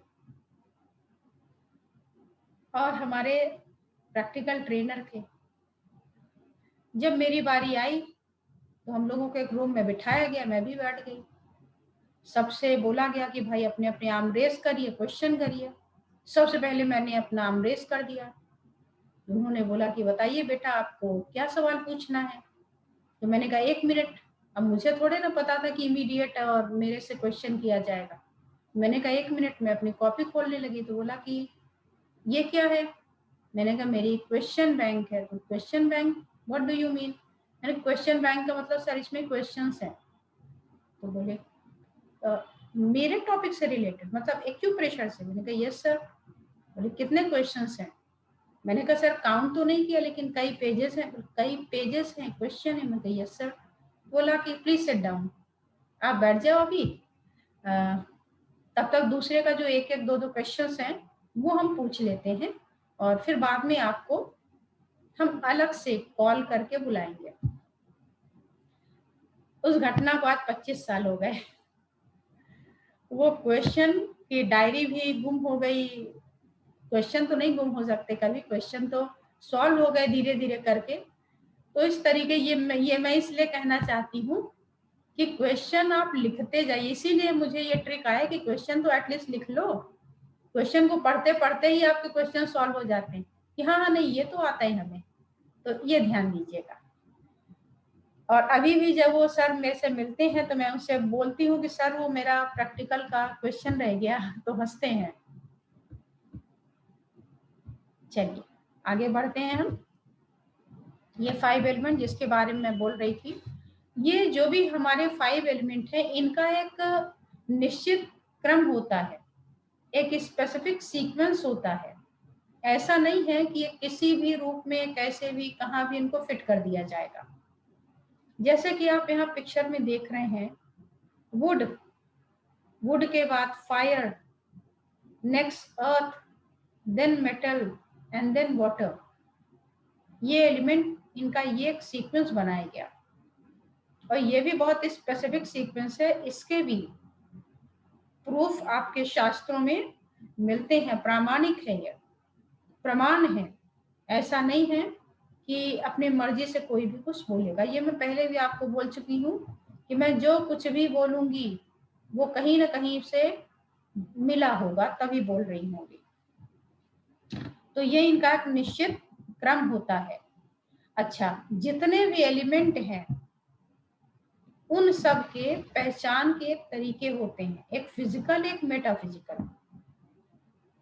फिजिकल मेटाफिजिकल क्या होता है देखिए, जैसे मैं आपके सामने बैठी हूँ, आपने मुझे देखा, देख सकते हैं, विजिबल हूं मैं, लेकिन मेरे अंदर के जो निहित गुण हैं, यानी अगर मेरे अंदर में बोलने की क्षमता है या नहीं है, इसका पता आप मुझे देख करके तो नहीं लगा सकते। या आप में से बहुत सारे लोग, मुझे पता है बहुत बड़ी बड़ी अथॉरिटीज हमारी इस क्लास में बैठी हुई हैं। तो ये जो हमारी अथॉरिटीज हैं, क्या आप इनको सामने देख करके पता लगा सकते हैं कि ये कौन है? नहीं पता कर सकते। क्यों? क्योंकि वो उनकी हिडन स्पेशलिटी है। बाहर से देखने में वो भी हमारे और आपके जैसे। तो वैसे ही जो एलिमेंट्स होते हैं इनके भी अपने कुछ कैरेक्टरिस्टिक फीचर्स होते हैं जिनके द्वारा हम उनको पहचान सकते हैं। और पहचान करके, पहचानना क्यों जरूरी है? जैसे मान लीजिए आप मेरे से मिलना चाहते हैं, अगर हम आपको अपना नाम सेंड कर दें और आपने हमें कभी देखा नहीं हो, कोई एड्रेस भी नहीं सेंड करें, तो आप इतने बड़े वर्ड में कहाँ पर हमें ढूंढने जाएंगे? और ये नाम कोई एक तो नहीं होगा, हर सिटी में, हर गली, हर मोहल्ले में हो सकता है इसी नाम के 2-4 लोग होते हैं। तो आप हमें कैसे पहचान पाएंगे? अगर आपने पहले हमें देखा होगा और हमारा प्रॉपर, अच्छा हमारे जैसे आप मान लीजिए एरिया में भी आ जाते हैं, हमने आपको एरिया भी बता दिया, तो वहां आपको मेरे नाम के 2-3 कैंडिडेट और मिल गए। अब आपको तो पता ही नहीं है कौन सी। अगर हमारे फीचर्स के बारे में आप पहले से आपको बताया गया होगा, चाहे फिजिकल या मेटाफिजिकल तो दिखेगा नहीं, फिजिकल की बाल ऐसे होंगे, ऐसी हाइट होगी, ऐसा वेट होगा, ऐसा कलर कॉम्प्लेक्शन होगा, तो उसी के बेसिस पर आप हमको रिकॉग्नाइज कर लेते हैं। अदरवाइज आपको पहचानना मुश्किल होता है। ऐसे ही 5 एलिमेंट में भी आप देख रहे हैं 6 की है। की कहाँ बोलते हैं? जापान में, है ना? तो यहाँ पे आप देखिए कि ये 5 एलिमेंट की पहचान के लिए एनर्जीज होती हैं जिनसे हम उनको रिकॉग्नाइज करते हैं, पहचानते हैं। जैसे वुड एलिमेंट है, तो वुड एलिमेंट की पहचान होती है विंड से। ग्रीन कलर आप देख रहे होंगे, इसको विंड बोलते हैं। विंड जो है आपका हवा, जब हवा चलती है कहीं पर तो आपको ऐसा फील होता है कि यस, कहीं ना कहीं कोई पेड़ पौधा जरूर होगा, कहीं कोई गार्डन है, बहुत अच्छी हवा आ रही है। तो विंड क्या है? वुड एलिमेंट का पहचान है। जैसे मैंने हवा का नाम लिया, आपने पेड़ पौधों का नाम लिया, आपने फायर का, अर्थ का, मेटल का, वाटर का नाम नहीं लिया। लेकिन वहीं अगर आपके पैरों में ठंडा लगता, फर्श पे जा रहे नंगे पैर, आपके पैर में ठंडा लगा, तो आप बोलते अरे किसी ने पानी गिरा दिया क्या? मीन्स वाटर कैसे पहचाना जाता है? अपनी कोल्डनेस से। नेचर में भी नेचर में उसका कोल्डनेस ही है ना। कहते भी हैं ऐसी वाणी बोलिए मन का, ऐसी वाणी बोलिए कि जिससे मन शीतल हो जाए दूसरे का। इसके बाद वहीं पर देखिए, अगर पैर में आपके गरम लग गया तो आप बोलते हैं देखो किसी ने कुछ रख दिया क्या, गरम गरम आग है क्या यहाँ पर। यानी हीट वर्ड सुनते ही आपके दिमाग में फीड है हीट। ह्यूमिडिटी या ड्राइनेस और कोई चीज नहीं आती, हीट आती है। अच्छा, हीट के बगल में ये लिखा हुआ है हॉटनेस, जबकि एलिमेंट तो 5 ही थे। तो फायर एलिमेंट आग के दो पहचान है, मतलब हीट तो हीट ही है, उसी के दो फॉर्म हैं, एक लोअर ग्रेड की हीट और एक हायर ग्रेड की हीट। लोअर ग्रेड की हीट को हम हीट बोलते हैं, हायर ग्रेड की हीट को हम हॉटनेस बोलते हैं। What is the difference between these to? एक ही में रख लेते तो क्या हो जाता? नहीं, दोनों में कुछ कंट्राडिक्टरी डिफरेंसेस हैं, ऐसे जिसको आप सुन करके लगेगा कि बिल्कुल कैसे अलग है। हीट का जो कैरेक्टर है वो है किसी भी चीज को ड्राई करना या मेल्ट करना। सोच लीजिए, यही तो डिफरेंस है दोनों में। हीट का काम है मेल्ट करना। कोई भी हार्ड है चीज, उसको आप क्या करते हैं, सॉफ्ट बनाने के लिए हीट के कांटेक्ट में ले जाते हैं। बहुत सारी चीजें बनाई जाती हैं, बैंगल्स वगैरह है, इनमें हीट का बड़ा रोल होता है। उसको धीरे धीरे धीरे धीरे टेम्परेचर पे ले जा करके उसको शेप में लेके आते हैं। आप ज्वेलरीज पहनते हैं, ये भी टेम्परेचर पे बनाए जाते हैं। तो किस टेम्परेचर बहुत ज्यादा कर दें तो जल के राख ही हो जाएगा, खत्म हो जाएगा। तो वैसे ही इनमें भी क्या है, जो हीट है उसका काम है मेल्ट करना। आइस है, मेल्ट करना चाहते हैं, थोड़ा सा आप बाहर रख दीजिए, टेम्परेचर हाई होगा, अपने आप मेल्ट होकर बॉटम में कन्वर्ट हो जाएगा। कोई भी चीज वो हीट के माध्यम से मेल्ट करती। अगर आप बात करें, if you talk about hotness, then it dries all things. किसी भी चीज को ड्राई करना है, ब्लोअर के सामने यानी हायर ग्रेड की हीट के सामने रख दीजिए तो जल जाएगा। आप कंपेयर कर सकते हैं लैम्प और सन का। लैम्प आपकी लोअर हीट है और सन आपका हायर हीट है, ड्राई कर देता है। अब वो भी अगर सन में भी हीट और हॉटनेस दोनों भी आ सकते हैं। मॉर्निंग की जो हीट होती है वो मेल्टिंग वाली है, और बिल्कुल जो मिड डे की होती है, आफ्टरनून के टाइम की होती है, उस टाइम तक लेकर के पूरा वो इतनी ज्यादा शार्प होती है कि वो आपको परेशान करती है। तो ये हीट और हॉटनेस, तो कहाँ हमें हीट पॉइंट चाहिए, कहाँ हॉटनेस पॉइंट चाहिए, उसके लिए ये जरूरी होता है। ह्यूमिडिटी, ह्यूमिडिटी ये किसका है? अर्थ एलिमेंट का। इसी तरीके से आपका मेटल का ड्राइनेस होता है। जितने भी मेटल्स होते हैं नेचुरल फॉर्म में ड्राई होते हैं। अगर उनको लिक्विफाई होना है तो एक विशेष अवस्था में, एक स्पेसिफिक स्टेज में ले जा करके उनको कंप्रेस करके बनाते हैं अपना। और इन्हीं मेटल्स को ही कंप्रेस करके आप लिक्विफाई करते हैं तो वाटर जैसी चीज कोई मिलती है जिसे हम वाटर बोल सकते हैं, कोल्डनेस बोल सकते हैं। तो ये आपके जो 6 एनर्जीज हैं, ये 5 एलिमेंट के अपने कैरेक्टरिस्टिक फीचर्स हैं। These are the characteristic features of your 5 element, and it is very important for diagnosing your disease. Now I'm coming to here. Your body is composed of 5 elements, no doubt, but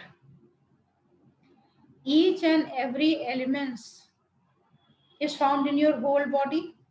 It is also correct, but you will have to find out dominancy कि कौन से organ में कौन सा element dominate करता है, कौन सा काम किसके पास ज्यादा है। जैसे आप किसी घर के व्यक्ति की बात करें, घर में 4 मेंबर्स हैं, हस्बैंड वाइफ और 2 बच्चे। मेंबर मीन्स मेंबर एंड 4, तो सबके काम अलग अलग क्यों हैं? समझ रहे हैं ना मेरी बात? अगर एक एज ग्रुप भी है तो भी उसके काम अपने अलग अलग होते हैं, बटे होते हैं। ऐसे ही हमारे ऑर्गन के फंक्शन बिल्कुल स्पेसिफिकली डिजाइंड हैं। For example kidney and liver, kidney and urinary bladder, these 2 organs are responsible for water regulation, as you know better, कि जो पानी पीते हैं किडनी छानती है, पेशाब की थैली से निकल जाता है। तो water element controlled by these 2 organ. समझ गए ना आप? अभी मैं आपको बोल रही थी कि अगर आपके शरीर में वजन बढ़ रहा है, पानी भर रहा है, वजन बढ़ रहा है, मोटापा हो रहा है या स्वेलिंग आ रही है, तो आप कैसे ठीक करेंगे? तो आपको एक क्लू थोड़ा सा मिलना शुरू हो गया कि kidney and urinary bladder, these 2 organs are responsible for your water regulation. That's why if you want to treat water related any problem, then you have to consider kidney and urinary bladder. तो इन्हीं दोनों पर हम उसका treatment करेंगे। अब कहाँ करेंगे ले जाके, कौन सा पॉइंट होगा, उसके लिए और आपको थोड़ा वेट करना होगा। आगे अगर वुड की बात करें, if you talk about wood, then liver and gall bladder is considered in wood element. यानी लिवर और गॉल ब्लैडर को हम वुड एलिमेंट में रखते हैं। क्यों रखते हैं, उसका भी स्पेसिफिक रीजन है। वुड का एनर्जी विंड का कैरेक्टर मूवमेंट, मेटाबॉलिक एक्टिविटी होने का मतलब है कि मूवमेंट। एक फैक्ट्री है और वहां कुछ काम हो रहा है तो मूवमेंट भी ज्यादा हो रहा होगा, चाहे वो मशीन का हो चाहे वहां के वर्कर्स का हो। अगर वहां पर कोई भी एक्टिविटी नहीं है, मीन्स वहां पर आज फैक्ट्री बंद है आपकी, और आपकी लिवर सबसे बड़ी फैक्ट्री, केमिकल लेबोरेटरी है आपके बॉडी की। तो जितनी बड़ी लेबोरेटरी उतने बड़े काम। और मैंने लिवर के बारे में पढ़ा है कि more than 500 chemical reactions perform करती है एट अ टाइम। 500, इतना बड़ा काम हो रहा है तो मूवमेंट नहीं होगा, तो किसमें रखेंगे इसको? इसीलिए इसको हम वुड एलिमेंट के अंदर रखते हैं।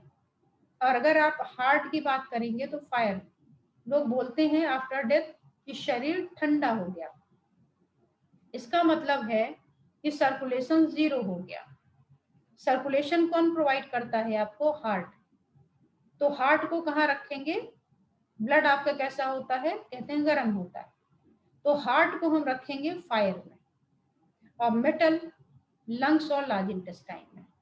आप बोलेंगे लंग्स लार्ज इंटेस्टाइन मेटल में कैसे आ सकता है? यस, लंग्स के पास में एक्सचेंज होता है किसी चीज का, मीन्स ये फॉरेन मिनिस्टर है।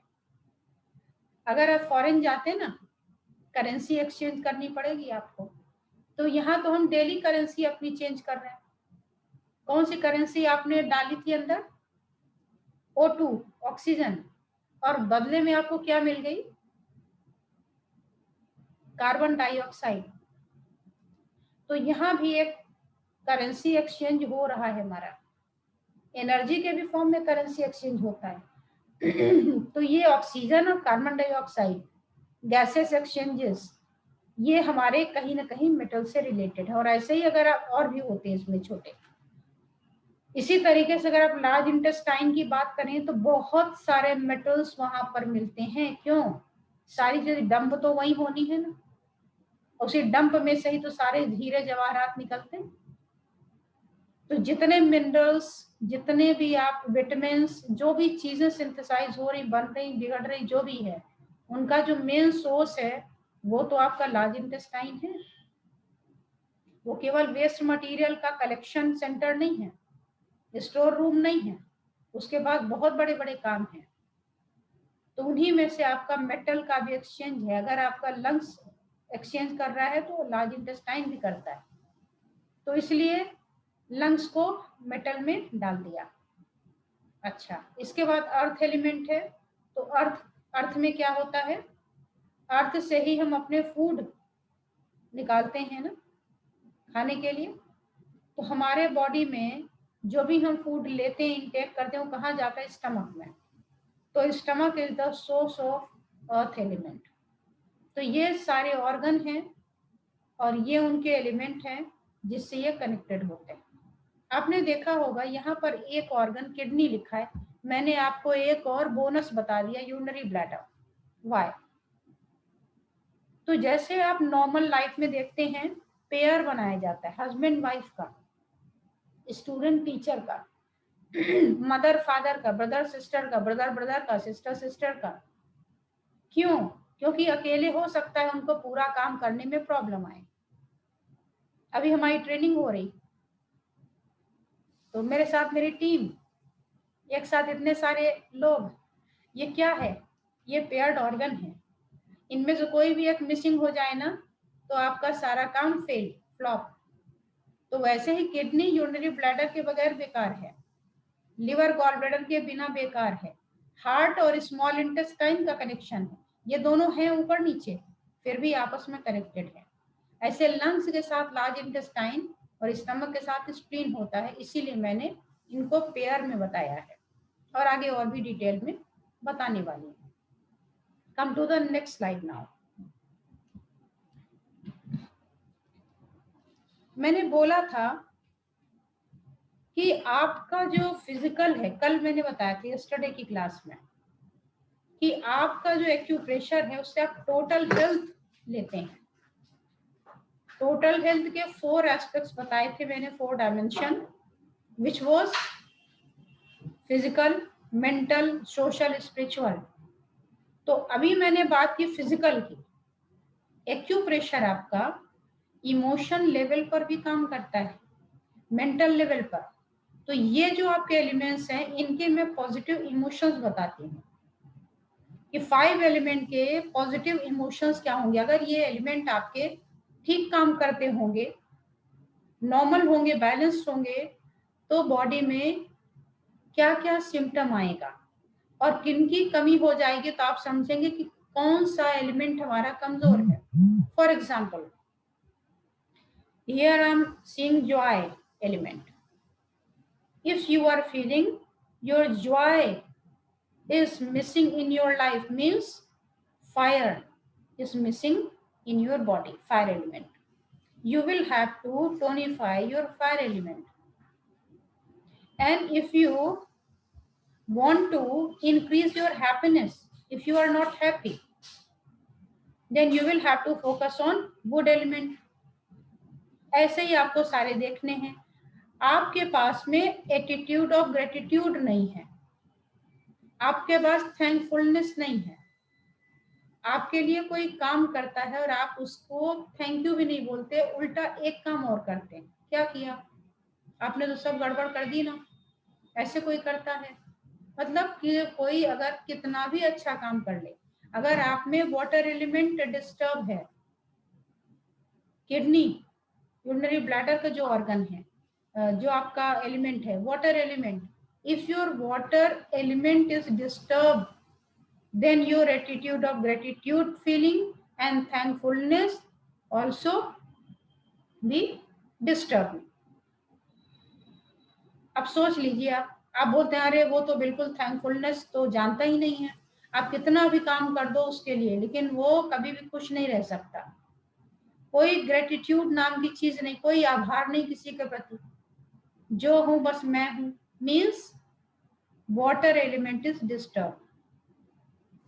और हैप्पीनेस, हमारे पास सब कुछ है फिर भी हैप्पीनेस नहीं है।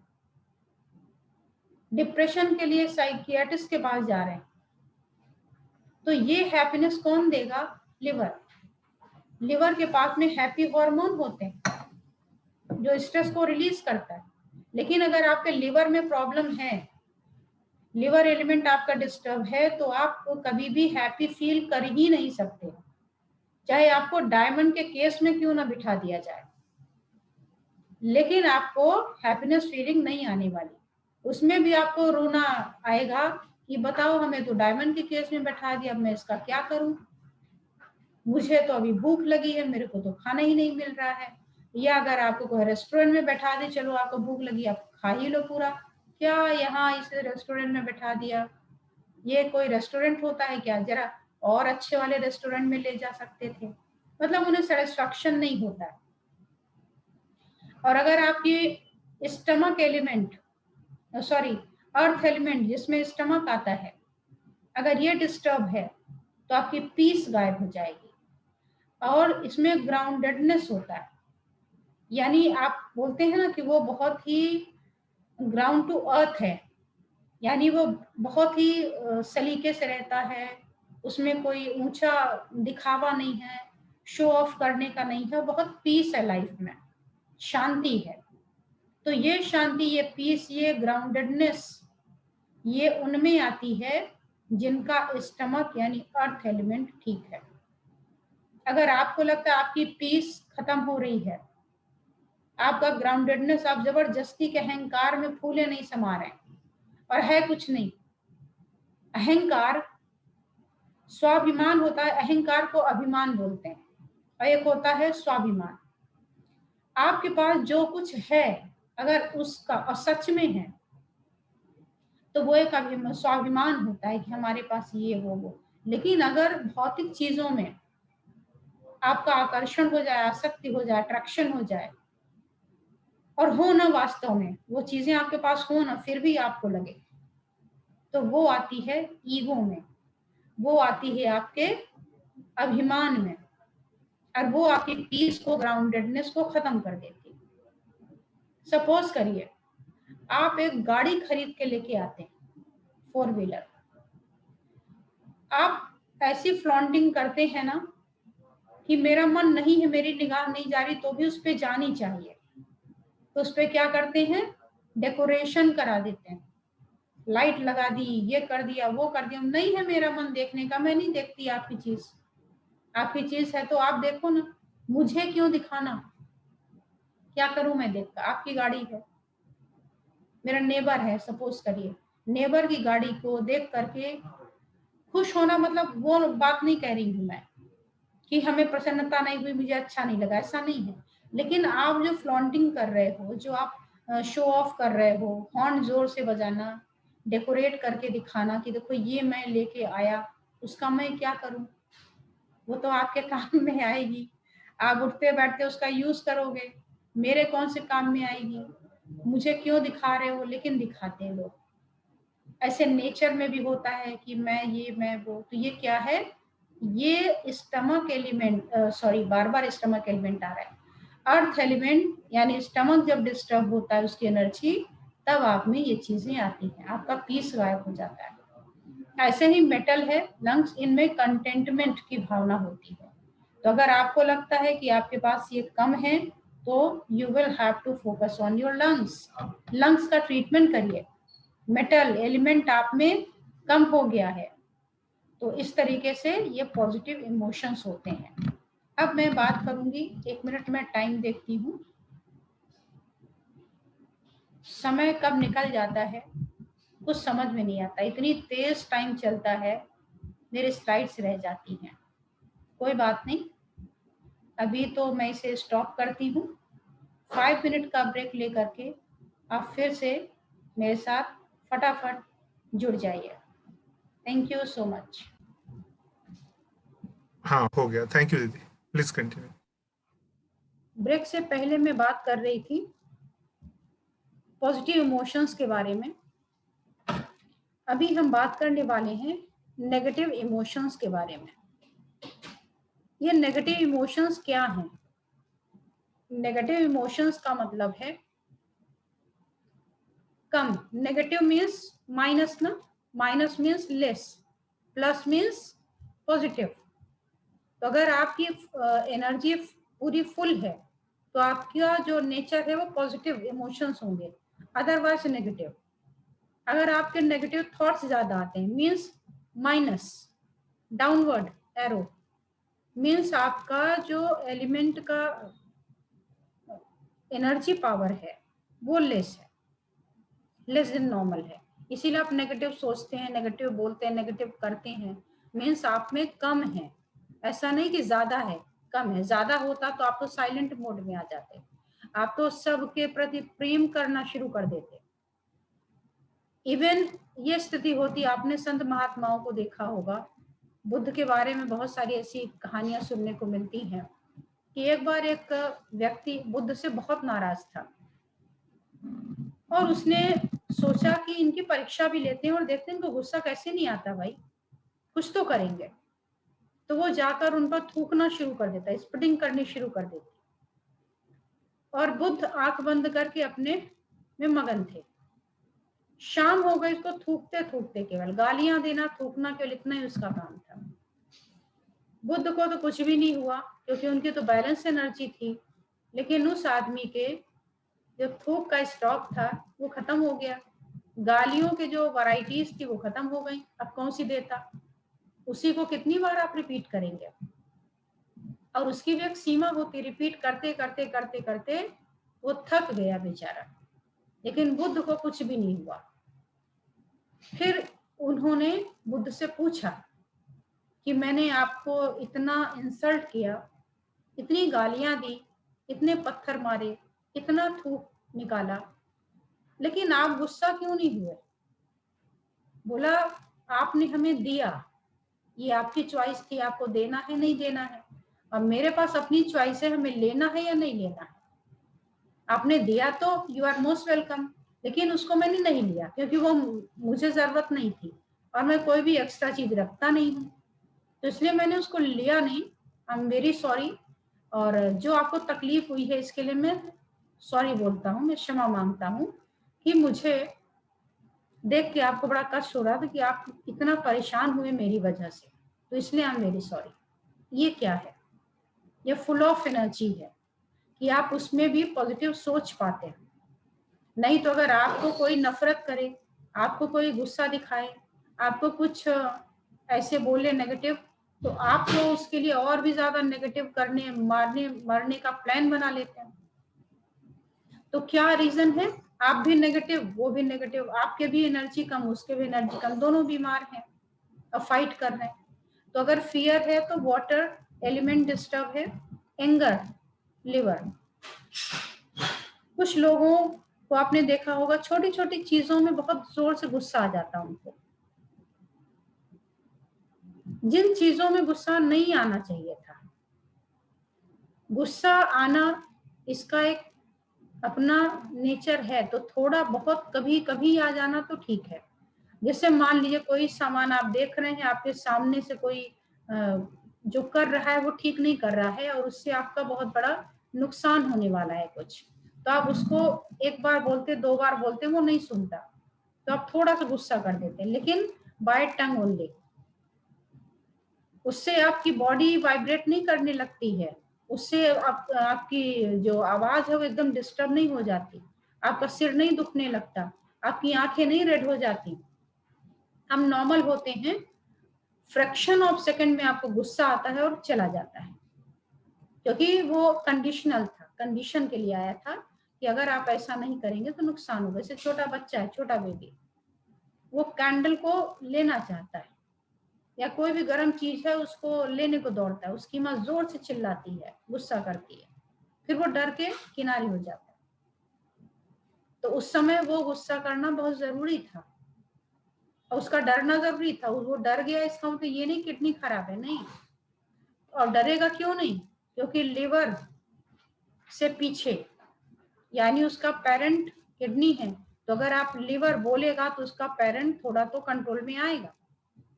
तो ये होता है। ऐसी हैट्रेड, हेट करते हैं आप किसी को,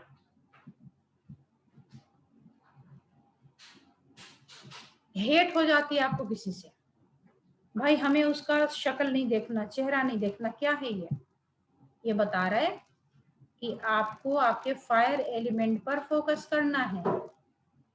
अगर आपको किसी से हेट हो रही है तो आप सिक हैं, and you have to tonify your fire element here. कौन सा पॉइंट, कैसे पॉइंट, वो धीरे धीरे धीरे धीरे, एक में ही अगर सब कुछ बता दूं तो आप बिल्कुल अपना पैर ना सिर पे रख के भागेंगे कि बाप रे क्या हो रहा है।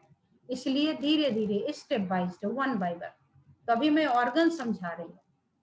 फिर अब और आगे आइए, anxiety and thinking, stomach element.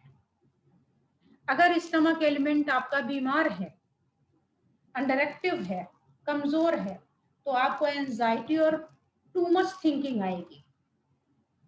Too much, एक ही चीज को बार बार रिपीट, रिकॉल करना। सपोज करिए आपने मेरे को कोई नेगेटिव चीज बोल दी 5 इयर्स पहले, लेकिन जब भी हम आपको देखेंगे तो देखो इसने ना हमको ऐसे बोला था, और केवल सोचना नहीं है मुझे, वो 5 इयर्स तक मैंने कंटिन्यू किया है, इसलिए मुझे वो अच्छे से पूरा रिकॉल हो रहा है, क्योंकि हमने उस पर फोकस किया, कंसंट्रेट किया। लेकिन हमने आपको प्यार के 2 शब्द भी बोले थे कभी, वो नहीं याद रहता। क्यों? क्योंकि वो बात आई और गई हो गई। लेकिन हमने आपको कोई ऐसे हॉट टॉक कर लिया, वो हॉट टॉक आपको टिल द डेथ याद होती है, और आप बोलते भी हो कि मैं उसको मरते दम तक नहीं भूल सकता। उसने इतनी गंदी गाली दी कि मैं तो बिल्कुल भूल ही नहीं सकता। उसने मेरे को इतना इंसल्ट किया कि मैं भूल नहीं सकता।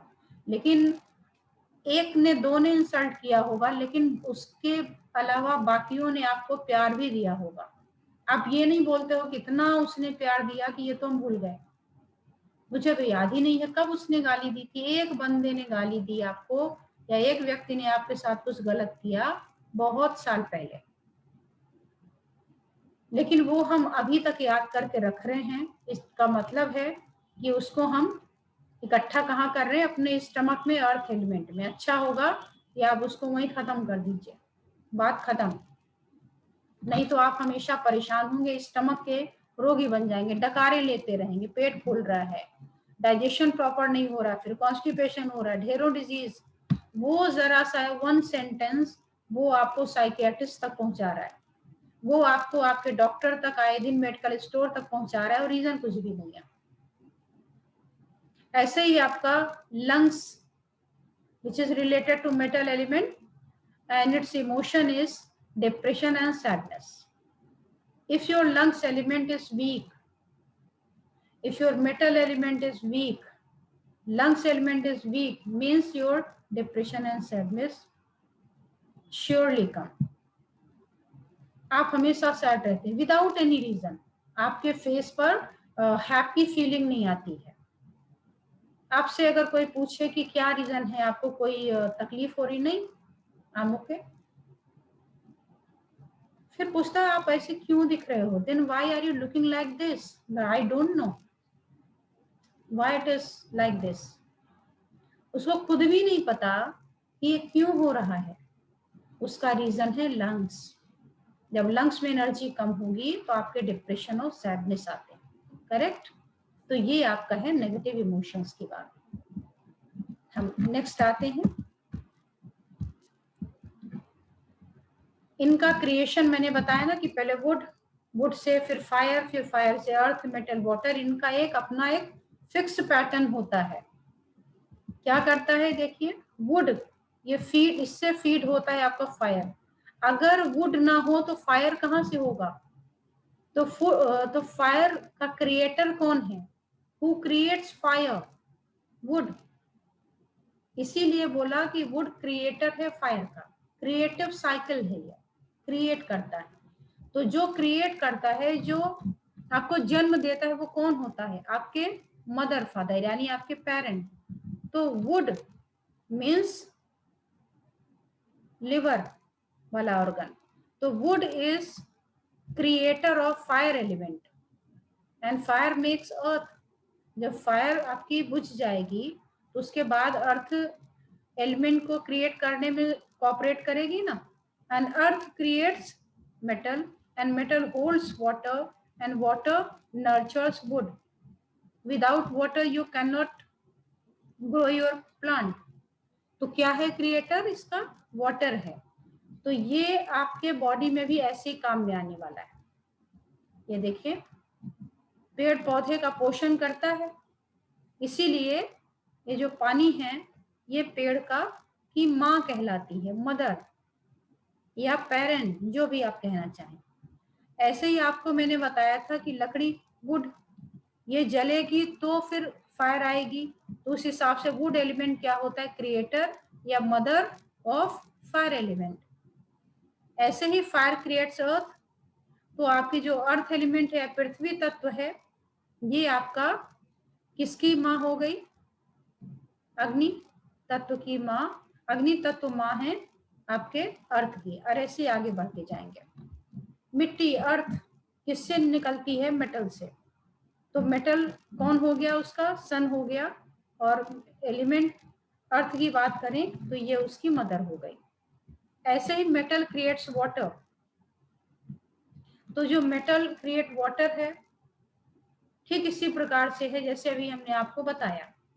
तो यहाँ पर भी मेटल आपका हो गया मदर या क्रिएटर, और जो आगे वाले खुद होते हैं वो सन हो जाते हैं। अब इनका हम ट्रीटमेंट वगैरह में कैसे यूज करेंगे वो पहले इसको समझाने के बाद बताऊंगी, तो आपको समझ आएगा। और क्रिएटर के बाद अब ये है कंट्रोल साइकिल। अगर हम क्रिएट ही करते जाएंगे, क्रिएट ही करते जाएं, क्रिएट ही करते जाएं, जो हमने आज तक किया है, पॉपुलेशन बर्स्ट आउट हो गई। अब करें ना, you have to control now. भाई ये 2 से ज्यादा नहीं होनी चाहिए। पहले तो खुली छूट मिल गई, अभी कह रहे हैं कि नहीं ये तो ओवर क्राउड हो जाएगा, तो ना you have to control yourself, control your population. तो अभी क्या कर रहे हैं? उसके अलग अलग रूल्स रेगुलेशन लेकर के आ रहे हैं कि नहीं आपको तो बस इतना ही 2, 1 करो तो और भी अच्छा है, नहीं तो कम से कम चलो 2 पे कर दो। ये हो रहा है। तो ये कंट्रोल साइकिल है। ऐसे ही आपके ये एलिमेंट अगर बढ़ते जाएंगे, सपोज करिए इस अर्थ पर वुड एलिमेंट बहुत ज्यादा हो जाए, अनकंट्रोल्ड हो जाए, क्रिएट ही होता जाए, खूब प्लांटेशन ही प्लांटेशन हो जाए, तो क्या होगा? बहुत मुश्किल हो जाएगी, हर जगह जंगल जंगल जंगल, वो गलत है। और फायर एलिमेंट बहुत जरूरी है लाइफ के लिए, लेकिन अगर ये फायर भी अचानक से कहीं पर आग लग जाए तो क्या होता है? इतनी मुश्किल हो जाती है आपको। ऐसे ही अर्थ एलिमेंट है, वो पूरा फैलता चला जाए, पूरा क्या होगा? डिजर्ट बन जाएगा, रेगिस्तान बन जाएगा, तो वो भी नहीं होना चाहिए। मेटल भी पूरी पृथ्वी पे मेटल ही हो जाए, बाकी कोई एलिमेंट ना हो तो भी ठीक नहीं। वाटर, उसका एग्जाम्पल मैंने आपको बता दिया। तो इनको कंट्रोल भी एक दूसरे करते, इसलिए ये बढ़ नहीं पाते। ठीक है, देखिए वुड और अर्थ का आपस में कनेक्शन मैं यहां से आपको पढ़ के भी सुनाती हूँ। देखिए ये एरो ध्यान दीजिए, arrow starts from here and ends with here, means it is showing that the relationship between these two organs, these two elements. Okay, how can it is? I'm just explaining in next slide. Fire melts the metal. See the previous slide. Fire melts the metal, means your fire controls your metal. कोई भी metal की चीज है, आप उससे कुछ बनाना चाहते हो, कुछ करना चाहते हो, कंट्रोल करना चाहते हो, तो आप फायर के कांटेक्ट में ला करके उसको सही कर सकते हो। Next, so fire is controller of metal. A saw made up of metal cuts the tree Hence metal is controller of wood. Metal ने क्या किया? अभी तो आपने फायर देखा. Now we have to move from here to here. Here it is written metal and here it is wood. तो ये arrow कहाँ से गई? यहाँ से निकल के यहाँ आई.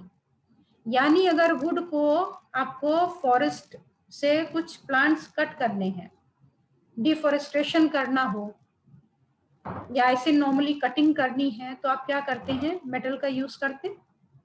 Means your metal is controller of wood element. And if you talk about water and fire, तो it is well known for us कि how water controls your fire. कहीं पर भी अगर कुछ आग लग जाती है तो आप किसका यूज करते हैं? वाटर का. और ऐसे ही एक रिलेशन हमारा किसके बीच में है? इसमें मैं आपको एक बार रीड भी कर दूंगी साथ में ताकि आप समझ जाएं. और earth damps the water, hence earth is controller of water. तो इसीलिए मैंने आपको समझा दिया कि जहां पर भी डैम बनते हैं वो अर्थ एलिमेंट से ही बनते हैं. और किसको कंट्रोल कर रहे हैं? वाटर को.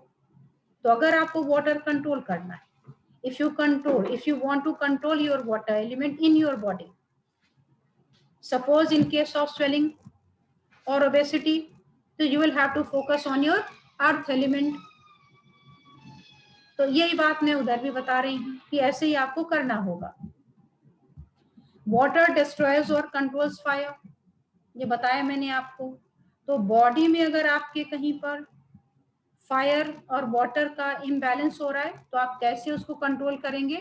ऐसे ही करते हैं, क्योंकि वाटर कंट्रोलर है फायर की. अगर वैसे भी आप देखो कहीं आपको कोई गर्मी लग रही है, जलन महसूस हो रही है, आप बोलते हैं पानी डाल दो, ये आप पानी पी लो, तो आपको ठंडक महसूस होती.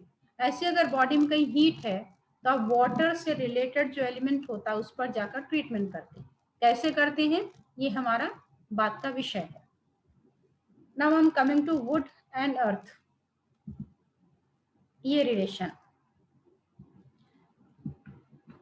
तो ये देखें, wood covers or shapes the earth. Earth element would say कैसे होता है? तो इसके लिए बताया यहाँ कि वुड कवर्स और shapes the earth.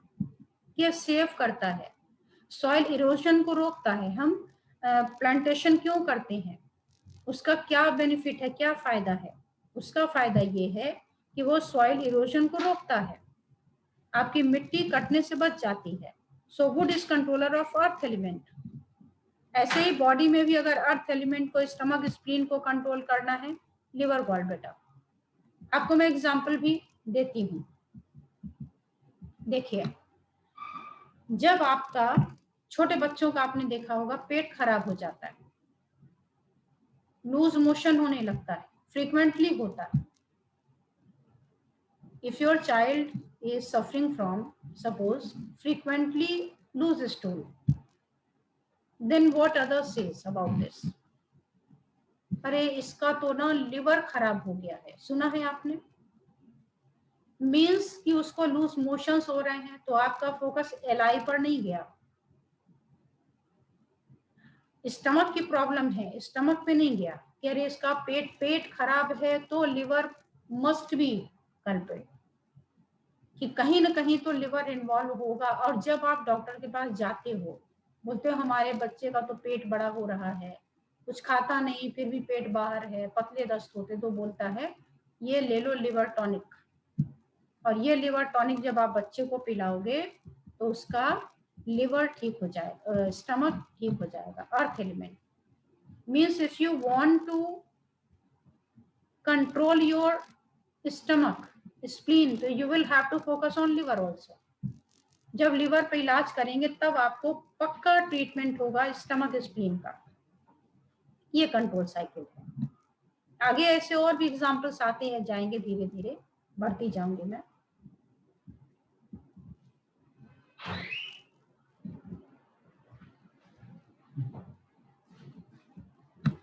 Okay, time over हो रहा है, लेकिन इससे पहले मैं आपको एक थोड़ा सा बता देती हूँ कि ये जो आपका 5 एलिमेंट की थ्योरी है, the theory of the 5 elements has an interesting history.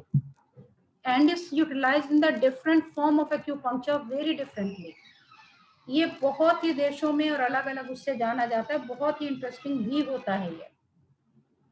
उसी के बारे में ही तो मैं आपको बताना चाह रही हूँ कि आप इसको देखिए, समझिए, तो आपको बड़ा आनंद आएगा, और इतना आनंद आएगा कि आपको हर चीज में 5 एलिमेंट ही नजर आएगी और कुछ आपको दिखेगा नहीं। किसी भी बीमारी में, किसी भी चीज में, जहां जहां भी आप ढूंढना चाहेंगे, आप 5 एलिमेंट बहुत ही नाइसली ढूंढ सकते हैं, बहुत ही बेहतरीन तरीके से। अब इसको जापान में ज्यादा सीरियसली लिया गया और वहां इस पर बहुत काम हुए, और आगे मैं आपको ये दिखा रही हूँ लंबा चौड़ा हिस्ट्री, आप देख रहे हैं ना। तो ये इंस्ट्रूमेंट है डायग्नोसिस का। जैसे आप कोई भी चीज, कोई भी म्यूजिक है प्ले करते हैं तो उसके लिए इंस्ट्रूमेंट चाहिए होता है, तो ऐसे ही आप एक पेशेंट के डायग्नोसिस बनाने चाह रहे हैं तो आपको एक इंस्ट्रूमेंट चाहिए। वो इंस्ट्रूमेंट क्या है? ये टेबल है। अब ये टेबल अगर मैं स्टार्ट करूंगी तो ये फिनिश नहीं हो पाएगी, इसलिए, और टाइम भी हो रहा है, तो आज मैं अपने लेक्चर को यहीं पर स्टॉप करूंगी और जब कल मिलूंगी तो इसको यहीं से शुरू करूंगी। अच्छा, एक चीज और, कल मैंने जो लेक्चर लिया था उसकी जो लास्ट की कुछ स्लाइड्स थी उसको मैंने स्किप किया। उसका रीजन है, वो मैं थोड़ा सा मेरिडियन का इंट्रोडक्शन था, वो मैंने आपको ऑलरेडी दे दिया था यस्टरडे लेक्चर में, तो अभी उसको मैं जब अलग से मेरिडियन लूंगी तो उसमें इंक्लूड करूंगी, इसलिए मैंने उसको वहां से स्किप कर दिया। ऐसे ही आज ये जो मैं अभी नहीं कंप्लीट कर पा रही हूँ, इसको मैं कल से स्टार्ट करूंगी। तो पहले 5 एलिमेंट आपका क्लियर हो गया। अब जब मैं इसको बताऊंगी तो आपको अच्छा लगेगा, और एक बारी आप ये वीडियो सुन लीजिएगा गौर से, जब भी टाइम मिले। अभी से लेकर के आप पूरे आपको मिलते हैं 21-22 आवर्स, तो आप इसको एक बार चलते फिरते कभी भी सुन लीजिएगा ताकि आपको एक बार रिवीजन हो जाएगा। और नहीं तो वैसे भी आप कल बैठेंगे तो मैं एक्सप्लेन करूंगी, और एक बार आप इस चार्ट को थोड़ा जूम करके पढ़ने की कोशिश करिएगा। और जब आप ये 5 डेज, जो भी 6-7 डेज की ट्रेनिंग है, इसके बाद आपको क्या करना है, आपको ये जो टेबल है इसकी फोटो कॉपी करा के अपने पास रखनी है। या तो आप बुक, अगर आपके पास में है तो ठीक है, नहीं है तो कोई बात नहीं, there is no need to worry at all if you don't have any book. आपको बस इसकी फोटो कॉपी या प्रिंट आउट या मोबाइल में ही अगर आपको कंफर्टेबल लगता है तो आप इसको रखिए और इसको काम में लाइए। कैसे काम में लाएंगे, इसी की बात तो मैं करने वाली हूँ कल। तो आई होप कि आज के लेक्चर में कुछ समझ आया होगा। बाकी ये विषय बहुत लंबे हैं, धीरे धीरे धीरे धीरे, एक बार में अगर मैं बहुत ज्यादा आपको एक्सप्लेन करूं तो वो बाउंसर जाएगा, क्योंकि नया विषय है, नई चीज है, और मैटर आपने देखा होगा इन 2 दिनों में ही कि कितना वास्ट है। और अगर मैं ऐसे ही आपको हैफजर्ड वे में दे दूं कि कुछ भी ले आके और फटाफट कर दिया तो मुश्किल हो जाएगी। इसलिए धीरे धीरे चलेंगे, आराम से चलेंगे, थोड़ा पढ़ेंगे, और उसको ही अगर अपने लाइफ में उतार लिया तो मेरे ख्याल से वो मोर देन इनफ होगा। तो आज का लेक्चर बस यहीं समाप्त करना चाहूँगी और आप लोगों को धन्यवाद देना चाहूँगी इस क्लास में जुड़ने के लिए। So thank you so much. फिर मिलते हैं कल इसी टाइम पर 5 बजे। ध्यान रखिएगा। नमस्कार।